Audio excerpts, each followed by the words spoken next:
मिला टाइम्स में खुशामदीद। मैं हूं शम्स तबरेज़ कासमी और मेरे साथ मौजूद है अमरीश मिश्रा साहब। मिडिल ईस्ट में फ़लस्तीन और लबनान के बाद जंग का एक नया महाज़ शुरू हो गया है और वो है हल्ब।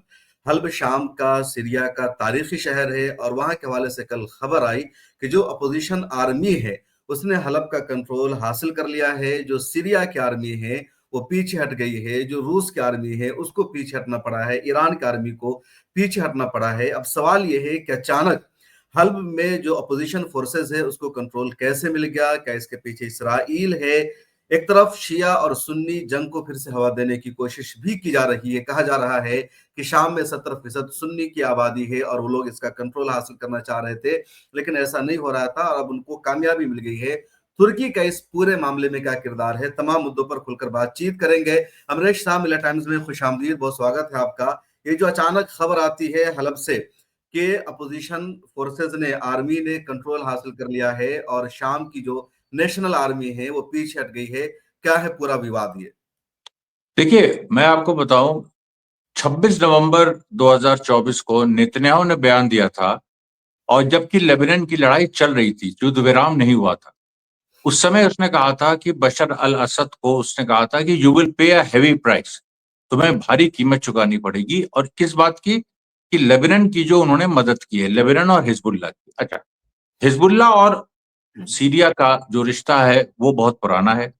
2012-2013 जब से एक सिविल वॉर सीरिया में शुरू हुई और वो बड़ी कॉम्प्लिकेटेड है। उसको भी देखिए, क्योंकि उसमें असद के खिलाफ भी जो कई ग्रुप्स रहे हैं 2012-13 से, उसमें अभी किस ग्रुप ने अटैक किया, वो बाकी ग्रुप, अच्छा वो ग्रुप्स आपस में लड़ते रहे, क्योंकि एक समय ऐसा था कि नुसरा फ्रंट और अलकायदा वाला ग्रुप और जो अभी लड़ रहा है तहरीर अल शाम वाला ग्रुप, उन इन दोनों में ये खूनी झड़पें हुई। उसके बाद एक तीसरा ग्रुप है जो इस समय फिर एक्टिव हुआ है, एसएनए करके, सीरियन नेशनलिस्ट आर्मी, जो कि तुर्की द्वारा बैक्ड है। उसने तदीस पे हमला किया है। बहुत सारे ऐसे कॉम्प्लिकेशंस हैं जो मेरे ख्याल से आम आम दर्शक को थोड़ी समस्या हो, लेकिन ब्रॉडली ये समझ लीजिए कि जो सीरिया की रिजीम बशीर अल असद के खिलाफ जो एक विद्रोह हुआ था, उसमें कई फैक्शंस थे। उसमें प्रो अमेरिकन फोर्सेस भी हैं, एक और कर्डिश भी उसमें हैं। अब कर्डिश, अच्छा, और इनके क्या हुआ कि एक समय ये आ गया कि जो आइसिस है, जब आइसिस का उभार हुआ, आइसिस का उभार इसके बाद हुआ, सोचिए सिविल वॉर जब शुरू हुई उसके बाद हुआ, और आइसिस ने भी सीरिया के हिस्से को एक समय कंट्रोल कर रखा था। तो ये भी समय आया कि जो एंटी असद फोर्सेस थी, उनमें से जो कर्ड्स हैं और जो खास तौर पे हिजबुल्लाह है और जो वहां के सीरियन अरब आर्मी है, और उसके साथ फिलिस्तीनी, क्योंकि फिलिस्तीनी देखिए वहां की सेना का हिस्सा है, सीरियन सेना का हिस्सा है फिलिस्तीनी। और फिलिस्तीनी आप जानते हैं सुन्नी होते हैं। तो वहां जी। पर जो स्पेशली, मैं आपको ग्रुप का नाम बता देता हूँ, जो people's front for the liberation of Palestine है, और जी। उसका भी जीसी जो एक, उसका भी एक स्प्लिंटर ग्रुप है। वो खास तौर पे जो सीरियन अरब आर्मी है, जो वहां की ऑफिशियल आर्मी है, जिसको रशिया का भी सपोर्ट है, ईरान का भी सपोर्ट है, तो एसएए का पूरा हिस्सा है वो। वहां पर उसकी उनकी एक अलग यूनिट है पैलेस्टीनियंस की। तो इन लोगों ने मिल के देखिए अलकायदा के खिलाफ लड़ाई लड़ी थी, और अमेरिका ने भी जो अलकायदा को अमेरिका ने अलकायदा को खड़ा किया। और उसके बाद जो आईसिस आया, तो आईसिस के साथ मतलब उसमें भी यही लगा। लेकिन अमेरिका ने जब देखा कि आईसिस और अलकायदा हार रहे हैं और ये सब मिल के हरा रहे हैं, ये हिजबुल्लाह से लेके ये जो तमाम मतलब कर्ड्स तक, तो अमेरिका ने फिर बमबारी भी की और मतलब आईसिस के ऊपर ये दिखाने के लिए। लेकिन वो सब 2017-18 तक देखिए वो पूरा मामला ये हो गया था, जब से रशिया ने इंटरवीन किया 2015 में। ये हो गया था कि भाई असद की सत्ता रहेगी और रेबेल ग्रुप जो हैं वो थोड़ा बहुत अपने इलाके, उनके एकदम बॉर्डर पे उनके इलाके रहेंगे। और जो मेजर सिटीज हैं वो सब आ गई थी असद के पास। और उसके साथ साथ वहां पर अमेरिकन बेसिस पहले से थे, जो कि नॉर्थ ईस्टर्न सीरिया में, जो इराक बॉर्डर पे, और रशियन बेसिस उसके 2015 के बाद रशियन बेसिस जी। डमस्कस के पास। देखिए जो उसका पूरा सीरिया का जो मैप अगर आप देखिए, तो जी। डमस्कस जो है वो साउथ वेस्टर्न एरिया में है। मतलब ऐसे ऐसे करके वो आता है, वो सीधा ऐसा नहीं, ऐसे करके आता है। उसमें साउथ वेस्टर्न एरिया में लेबनान के पास दमस्कस है, और ऊपर जो आप नॉर्थ नॉर्थ वेस्ट में जाइए, तो टर्की से के बॉर्डर से लगे जो वो तमाम इलाके हैं जो कुछ ना कुछ डिफरेंट फैक्शंस के कंट्रोल में थे।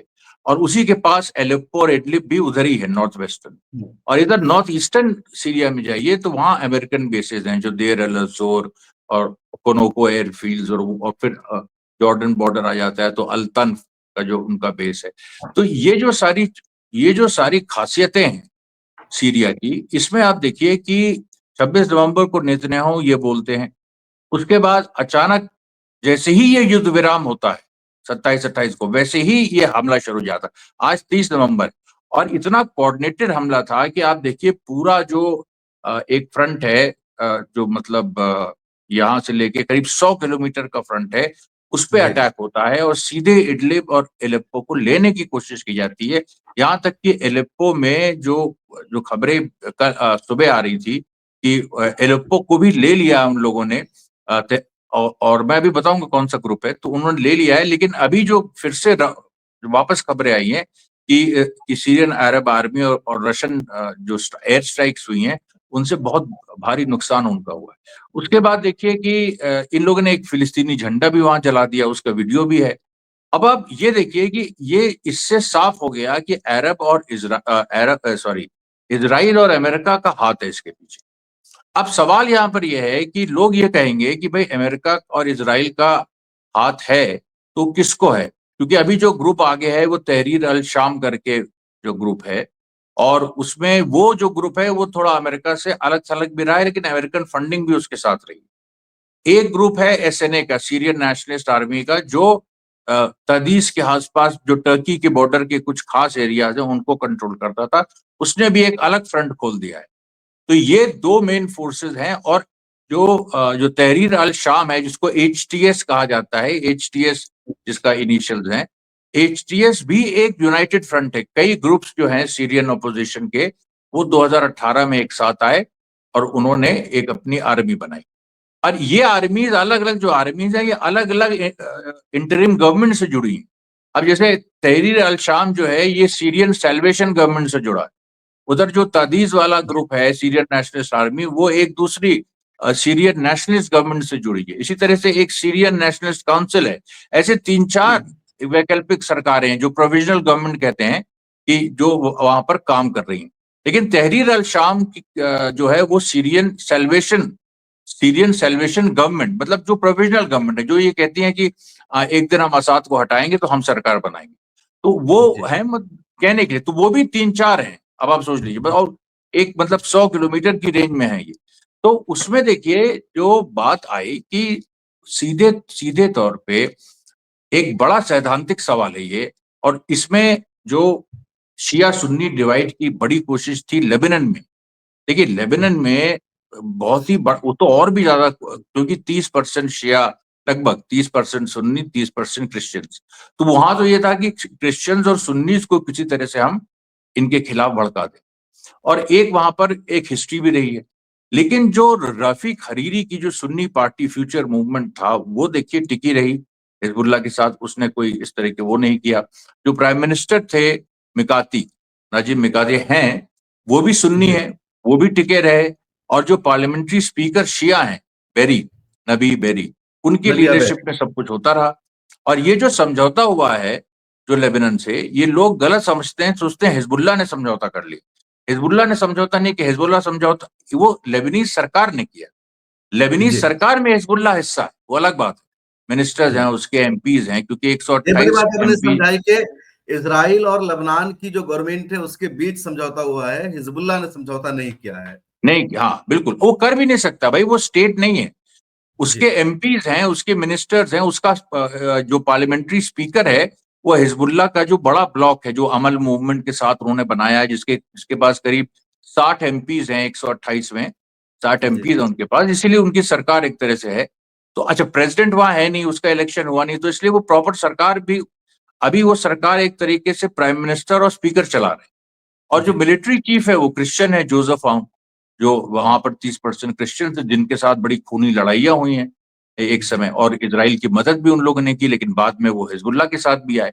ये सारे देखिए बड़ी वो कॉम्प्लेक्सिटीज हैं। लेकिन जो कहना मैं चाह रहा हूं, लेबनान में जब ये फेल किए, लेबनान में इन्होंने शिया सुन्नी क्रिश्चियन डिवाइड ये नहीं कर पाए।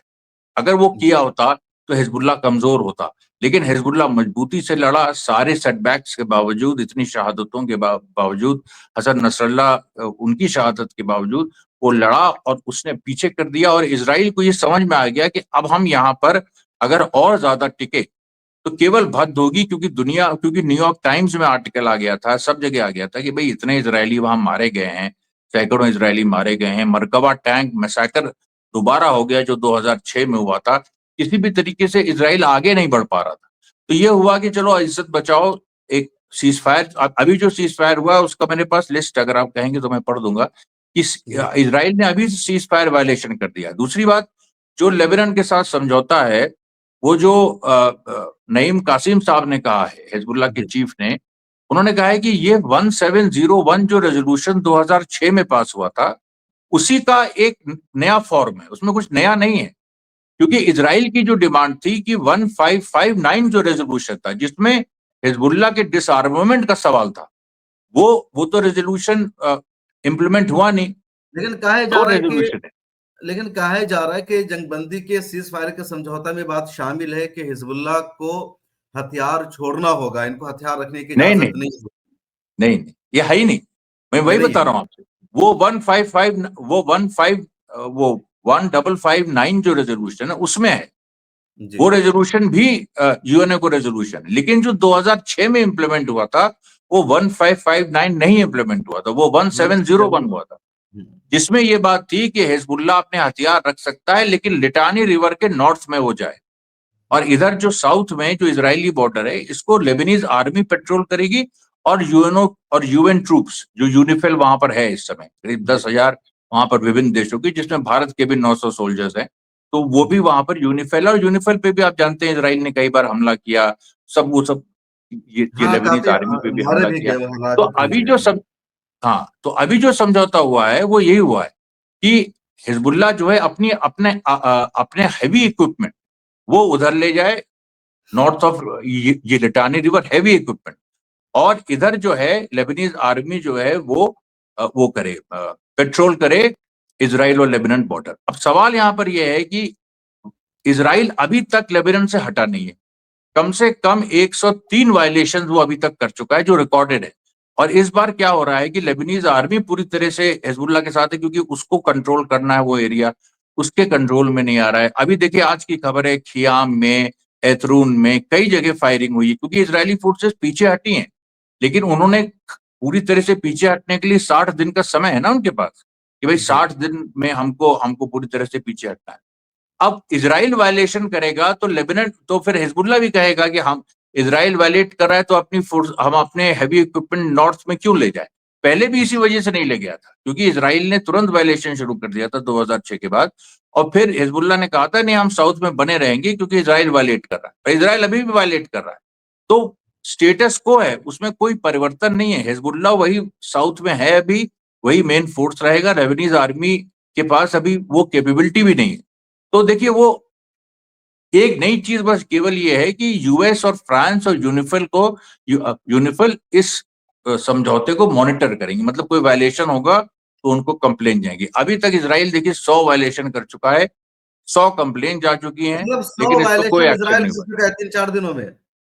जी जी। बुध बुध को तो सीज हाँ फायर का करीब ऐलान मतलब हुआ, 28 नहीं हुआ। 28 क्या कह रहे हैं। वेडनेसडे को सीज फायर का ऐलान हुआ तो वेडनेसडे, थर्सडे, फ्राइडे 3 दिन में 100 वायलेशन कर दिया इसराइल ने। 100 वायलेशन कर दिए पूरा, देखिए अरे मेरे पास लिस्ट है पूरी, आप कहिए तो इसको मैं पढ़ के सुना, थोड़ा टाइम अगर लगेगा। टाइम ज्यादा नहीं लगेगा तो पढ़ के सुना सकते हैं, क्योंकि हम लोग हाँ बिल्कुल बिल्कुल। हालत की तरफ भी लौटना है हाँ सीरिया हाँ के बिल्कुल। मुद्दे पर। देखिए इसमें देखिए सबसे पहले जो कल कल की खबर है, नबातिया में, साउथ लेबनान में, वहां के जो सिटीजन्स हैं कैंडल लाइट मार्च निकाल रहे थे, कैंडल लाइट मार्च जब निकाल रहे थे उसके बीच फायरिंग हुई, हवाई फायरिंग इजरायली जी सेनाओं ने की। उसमें क्या हो रहा है कि जो साउथ लेबनान में जो रेजिडेंट्स लौट रहे हैं, तो काफी हद तक इजरायली जो है कुछ कुछ खौफ ज्यादा है कि वहां पर ऐसा तो नहीं कि हिजबुल्लाह के लोग उनके बीच हों और वो मार दें हमको, ये इजराइल की तरफ से कहा जा रहा है। मुझे नहीं लगता कि ये वजह है, वो चाहते ही हैं कि कुछ और ज्यादा ऐसी मैसेजिंग की जाए कि हम पीछे नहीं हटे हैं, क्योंकि नेतन्याहू के लिए बड़ी भद्द की बात है ना वहां, उसकी लोकल कंस्टिट्यूंसी के लिए। तो देखिए नबातिया में इस तरह से एक फायरिंग हुई, उसके बाद देखिए जो दूसरी एक बड़ी घटना हुई, इजरायली एयर स्ट्राइक्स टारगेट वता अल खियाम।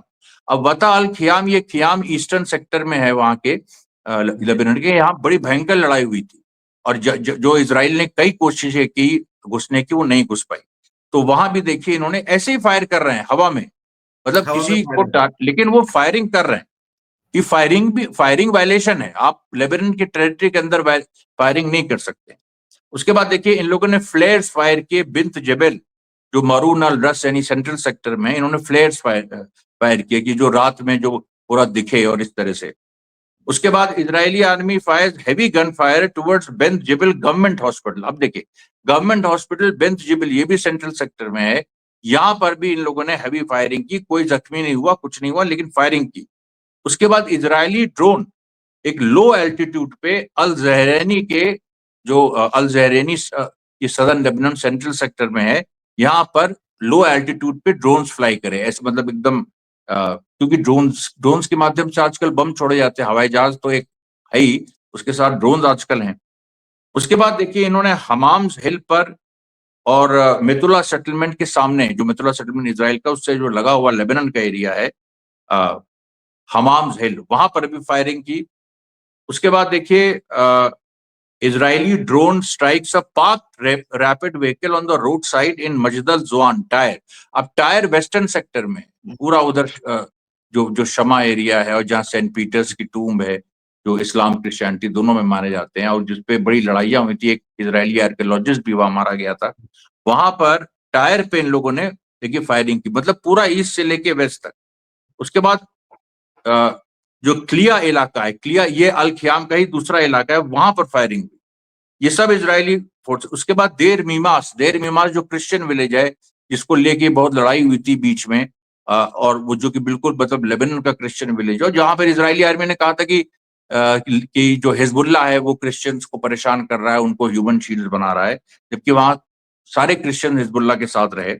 वहां पर भी फायरिंग हुई। वहां पर भी देखिए देर मीमास में फायरिंग हुई है, स्पेशली हौरा एक उसका एरिया है, और कफर किला जो जो इलाका है उसी देर मीमास के पास, वहां पर फायरिंग हुई।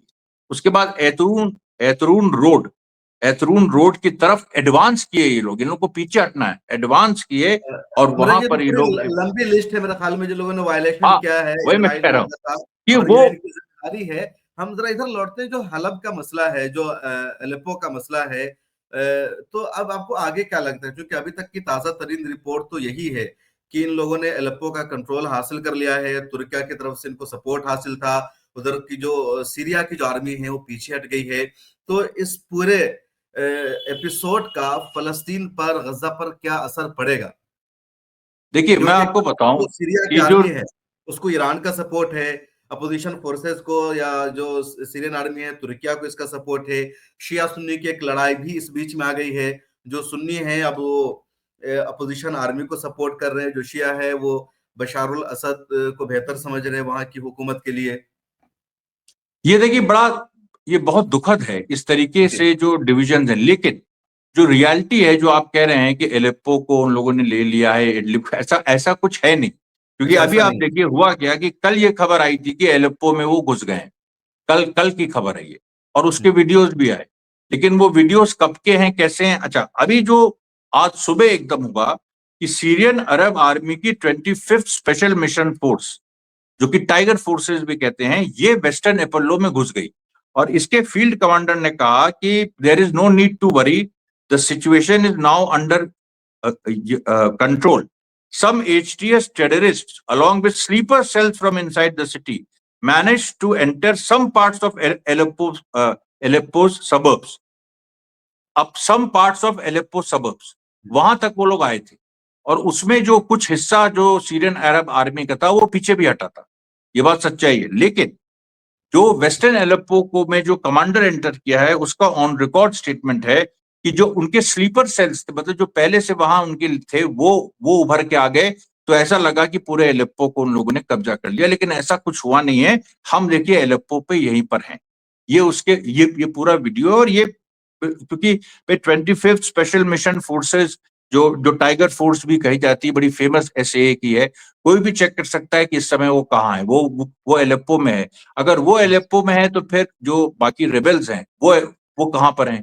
क्योंकि जो पूरी सिचुएशन थी कि उसको वो लोग पूरा, जो आ रही थी बात की, पूरा अनअपोज्ड वो घुस गए। मतलब वहां पर सीरियन अरब आर्मी की जो पोस्ट वगैरह हैं बहुत सारी नहीं है। अच्छा, वो उसकी वजह क्या है कि वो एरिया एक लगभग नो मैन्स लैंड है।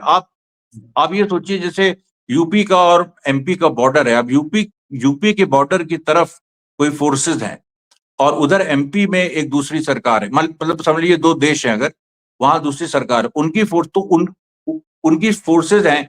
अब झांसी से यूपी खत्म होता है, उसके बाद एमपी शुरू हो जाता है। तो भाई उनकी फोर्सेज मान लीजिए खजुराहो में होंगी। जो खजुराहो और झांसी के बीच का जो एरिया है वो नो मैन्स लैंड हुआ ना। तो जी। उसको उसको आपने आपने क्रॉस कर लिया तो आपकी जीत। तो आपने कहा कि नहीं, हमने जीत ली टेरिटरी। अब झांसी में आप घुसे, झांसी में आप घुसे तो झांसी के एक हिस्से में आप घुसे। अब उधर उधर से कानपुर साइड से ये मान लीजिए ये फोर्स आ गई, इसने ये मतलब जो सीरियन फोर्स है इसने आके, अब जब से वो आई है तब से कोई फाइटिंग नहीं हुई है। तो ये एक बड़ी अजीब सी बात है कि इसमें देखिए जो बयान आ रहे हैं, जो पहली बात सच्चाई क्या है उसको समझना चाहिए। जी। एलेप्पो फ्रंट पे मामला स्टेलमेट में, मतलब एलेप्पो फ्रंट में जो मेरी खबर है कि जो सबर्ब्स तक घुसे थे एलेप्पो के, ये उसके उससे भी पीछे हट गए हैं। और उसके बाद दो चीजें हुई हैं। एक तो रशा ने एक बड़ी एक एयर स्ट्राइक की है जिसमें 400 एचटीएस के लोग मारे गए हैं। ये खुद उनके हवाले से बात आई है, वीडियोज भी इसके आए कि 400 लोग मारे गए। दूसरा, एक ईरान की एक स्पेशल ब्रिगेड है जो पहले भी लड़ी थी, फेतवान उसका नाम है शायद।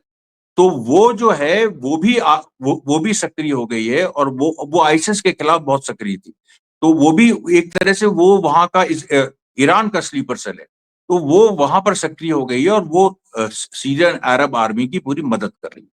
तीसरी बात, एक नया फ्रंट खुल गया है जिसको टर्की का सीधा समर्थन है।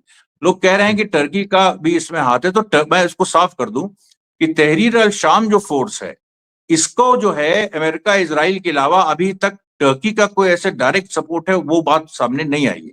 सामने ये आई है कि जो सीरियन नेशनलिस्ट आर्मी है टर्किश बैक, ये तादीज एक एरिया है। तादीज तादीज देखिए बिल्कुल बॉर्डर एरिया है टर्की। तुर्की से जुड़ा हुआ तादीज में लड़ाई चल रही है। तादीज में लड़ाई चल रही है एसएनए और ये सीरियन ये जो सीरियन है। अरब आर्मी है एसएए उसके बीच। और इसी तादीज की लड़ाई में जो फिलिस्तीनियों का वहां पर एक ब्रिगेड है एसएए का, वो भी वहीं पर लड़ रहा है इनके खिलाफ। ये 2018 में मतलब भी तुर्की बहुत मजबूती से वहां जंग लड़ रहा था, बहुत ज्यादा सपोर्ट कर रहा था। हाँ। तो 2018 वो, में जब एलेप्पो का अरे एक समय तो 2016 में तुर्की ने काफी हिस्सा वो कर लिया था ना, ऑक्यूपाई कर अपने लिया था। कब्जे में भी ले लिया था, ऑक्यूपाइड कर हाँ लिया था। एक लड़ाई भी पुरानी है क्योंकि शाम के मेरे ख्याल में 1 करोड़ से ज्यादा लोग रेफ्यूजी की जिंदगी गुजार रहे हैं तुर्किया में, जर्मनी में, हाँ। यूरोप के दूसरे मुल्कों में। जो तो ये जो पूरी कंट्रोवर्सी है, क्या इसके पीछे इसराइल और अमेरिका का है और हिजबुल्लाह को कमजोर करने की पीछे साजिश है, जो अचानक के बशार अल असद की आर्मी के खिलाफ जो पूरा ये मामला हुआ यहाँ? मैं तो उसको सीधे मानता हूं कि जो नेतन्याहू ने कहा था कि हम 7 फ्रंट पे लड़ रहे हैं, उसने सीधे कहा था पहले। 7 front, Yemen, Gaza, West Bank, Lebanon 4 हो गए, इराक सीरिया 6 हो गए और 7 ईरान। और उसके बाद उसने, अब देखिए गाजा फ्रंट पे उनकी हार हुई, अभी वहां पर वो सिविलियंस की किलिंग कर रहे हैं, लेकिन मिलिटरीली उनकी हार हुई। वेस्ट बैंक में वो लोग कुछ नहीं कर पाए, घुस भी नहीं पाए, सेटलमेंट तक अभी तक जितनी बातें ही हो रही हैं, कोई इस तरीके का बड़ा एक सेटलमेंट का ड्राइव नहीं हो पा रहा है। लेबनान में तीसरा फ्रंट वो हारे। अब चौथा फ्रंट सीरिया। तो ये चौथे फ्रंट, ये जो नेतन्याहू ने कहा वही उसी का एक्सटेंशन है। यानी जो अभी सीरिया में युद्ध हो रहा है, it is an extension of the independent struggle of Palestine, उसी का एक्सटेंशन। जो फिलिस्तीन का की आजादी की लड़ाई है उसी का एक्सटेंशन है, क्योंकि जो फिलिस्तीन रेजिस्टेंस है वो सीरिया में पूरा तरह से जो मतलब ये जो तहरीर अल शाम एचटीएस, इसके खिलाफ हथियार उठाए हुए। तो जो फिलिस्तीनी वहां पर हैं वो हथियार उठाए हुए हैं। और फिलिस्तीनी सब सुन्नी है वहां पर, जो सब सुन्नी है। तो उसमें जो है वहां पर आप सोचिए सीरियन अरब आर्मी, फिलिस्तीनी ग्रुप्स, ईरान और रशिया, ये एक मंच पे है। अभी हिजबुल्लाह भी एंटर करेगा, क्योंकि हिजबुल्लाह ने 2015-2016 के समय सीरियन उसमें असद की मदद की थी। तो हिजबुल्लाह की अभी एंट्री पूरी तरह से नहीं हुई है, लेकिन होने वाली। जी, जो हमास है वो किसके साथ है इस वक्त? वो अपोजिशन आर्मी के साथ है या शाम की जो बशर अल असद की आर्मी है, जो शाम की नेशनल आर्मी है? नहीं नहीं, हमास तो असद के साथ है। देखिए, हमास का तो स्टेटमेंट इस पे आ गया। हमास ने क्या कहा कि कहते हैं? हम, जी जी, हमास ने इस पे कहा है कि हम हमारे जो, देखिए क्या हो रहा है आपको समझाएं। गाजा में एक यूनाइटेड फ्रंट बना है, कई फैक्शन उसमें हैं। हमास, पैलेस्टीनियन इस्लामिक जिहाद, मार्क्सवादी जो हैं, पीएफएलपी वगैरह, ये सारे लोग, ये हाँ, सब एक साथ है अल्कुदस और ब्रिगेड, एक कई साथ सारे लड़ते हैं। समझ। जी, कम से कम 6 या 7 फैक्शन है, और भी बहुत जी। है। मतलब हम्म। अब हम नाम लेने लगे तो फिर उस कंफ्यूज। तो फिलिस्तीन में उन्हीं फैक्शंस के लोग लड़ रहे हैं। मतलब सॉरी, ये सीरिया में उन्हीं, जैसे पीएफएलपी जो है, पीएफएलपी जीसी, वो वहां पर सीरियन अरब आर्मी के साथ लड़ रहा है इनके खिलाफ, जो एचटीएस के खिलाफ। हमास का जो स्टेटमेंट आया है, उसने कहा है कि we stand by the stand of the Palestinian people, and Palestinian people historically have supported the government of Bashar al Asad.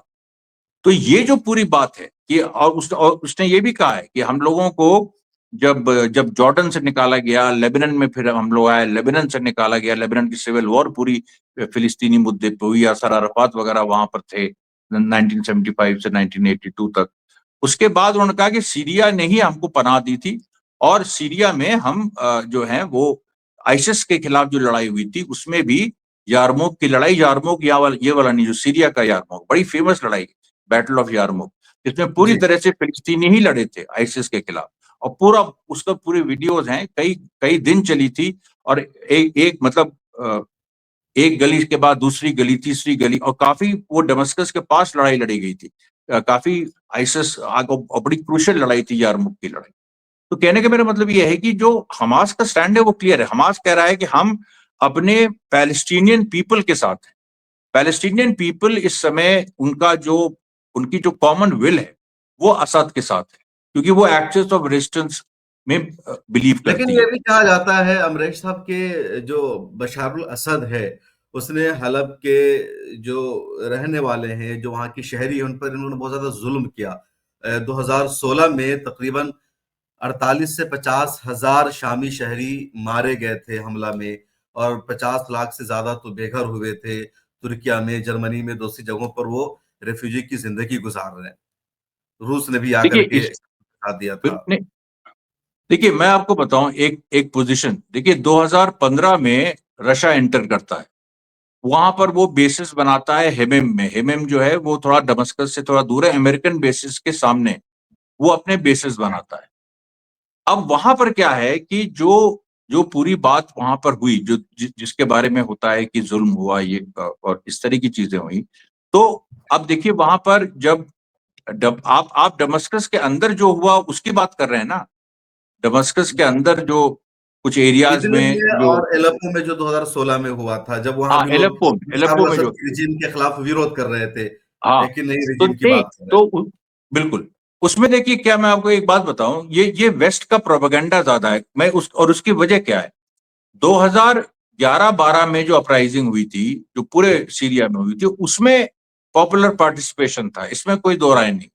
और वो कहीं ना कहीं जो असद की तानाशाही का इशू उस समय था। लेकिन जब ये सिविल वॉर हो गई और जब ये पूरी सिचुएशन ऐसी आ गई कि इसमें इसराइल और अमेरिका घुस गए, उन्होंने सपोर्ट करना शुरू कर दिया, आईसिस बन गया। उसके बाद देखिए आईसिस बना है 2014 में, और जो हैं। एलेप्पो में 2016 में हुआ, हाँ, तो उसके बाद देखिए आईसिस के बनने के बाद ये पॉपुलर मूवमेंट खत्म हो गया। फिर ये आर्म्ड फैक्शंस की लड़ाई हो गई। अभी आप देखिए इसमें फर्क, आप देखिए कि गाजा में भी सशस्त्र संघर्ष चल रहा है, लेकिन वहां की जनता अभी भी नॉर्थ गाजा में 70,000 लोग हटे नहीं हैं, वो लोग मर रहे हैं, लेकिन वहां वहां रेजिस्टेंस ने कहा है कि वहीं जमे रहो, और रेजिस्टेंस वहां लगातार हमला कर रहा है। तो जनता और जो फाइटर ग्रुप्स हैं, उनका आप रिश्ता देख लीजिए, एकदम जैसे इसका रिश्ता है, मतलब मछली और पानी का रिश्ता, वही उसी तरह का रिश्ता है।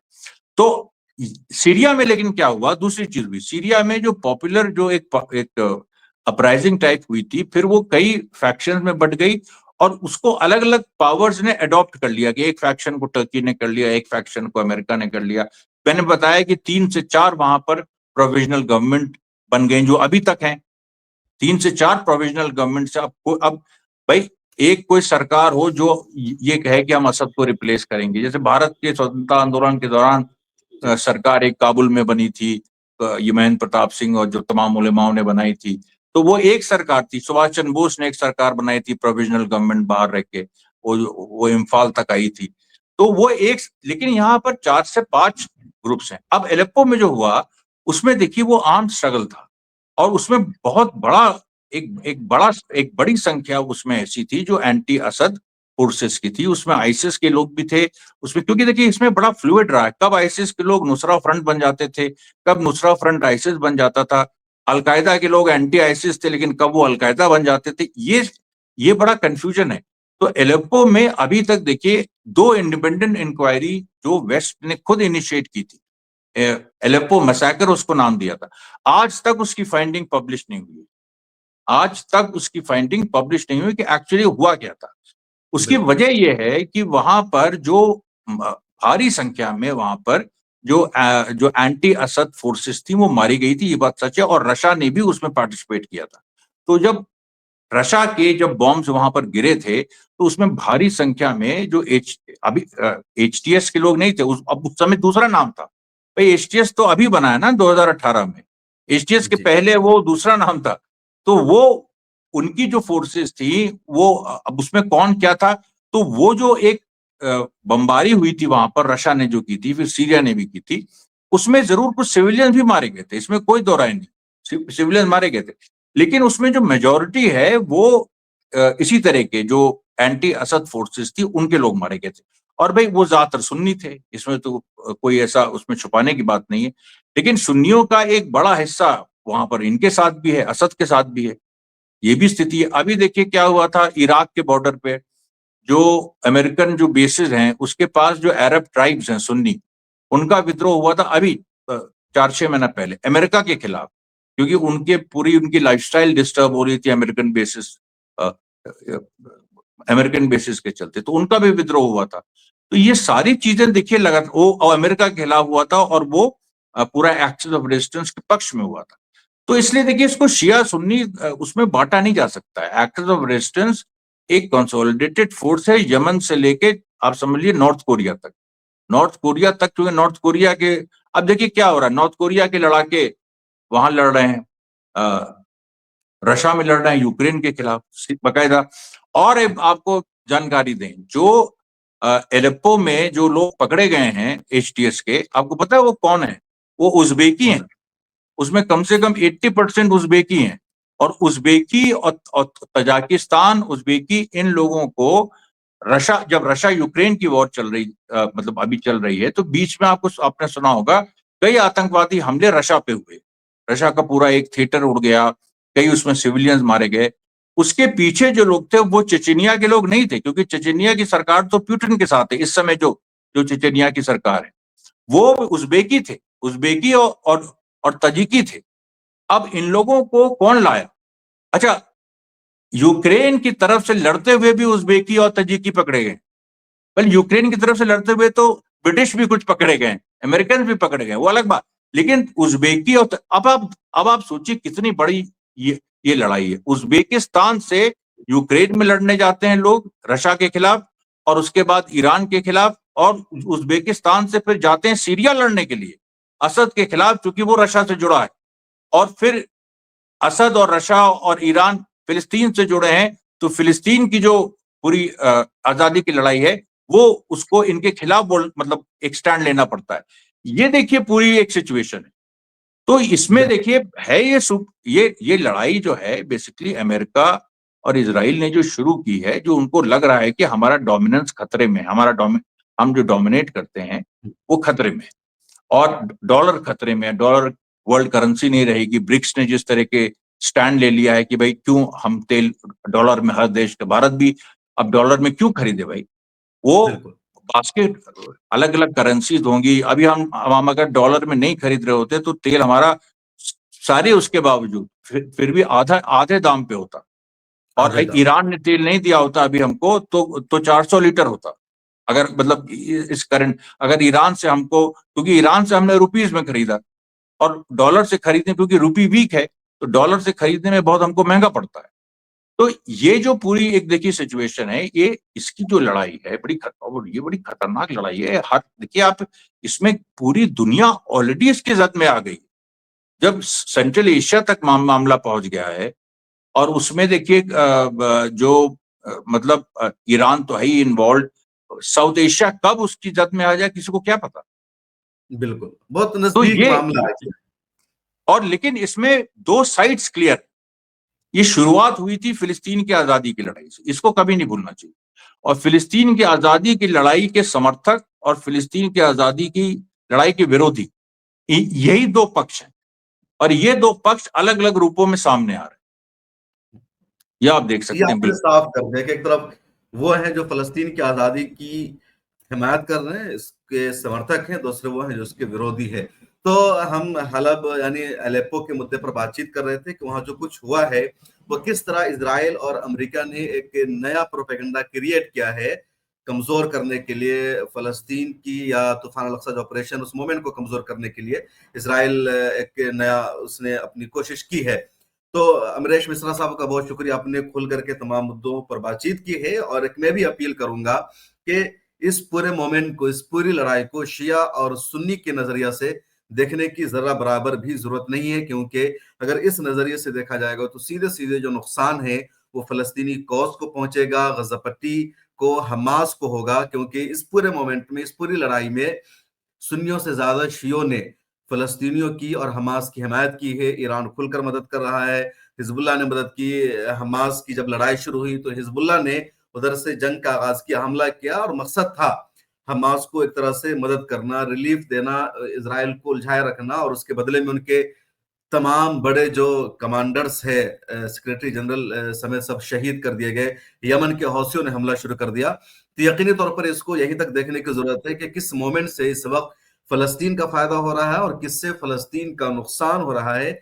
शिया और सुन्नी की जो आइडियोलॉजी है, ये जो नजरिया है, इससे अगर देखा जाएगा तो फिर फलस्तीन का बहुत ज्यादा नुकसान हो सकता है। आपकी क्या राय है कमेंट सेक्शन में जरूर लिखेगा। फिर मुलाकात होगी। मिल्लत टाइम्स को जारी रखने और मजबूत बनाने के लिए हमारी आर्थिक सहायता कीजिए। ये एक आजाद मीडिया हाउस और कमजोरों की आवाज है। आप हमें देखें, सुने, पढ़ें और हर महीने ज्यादा नहीं, सिर्फ 100 रुपए से मदद करें। डिटेल्स डिस्क्रिप्शन में मौजूद हैं।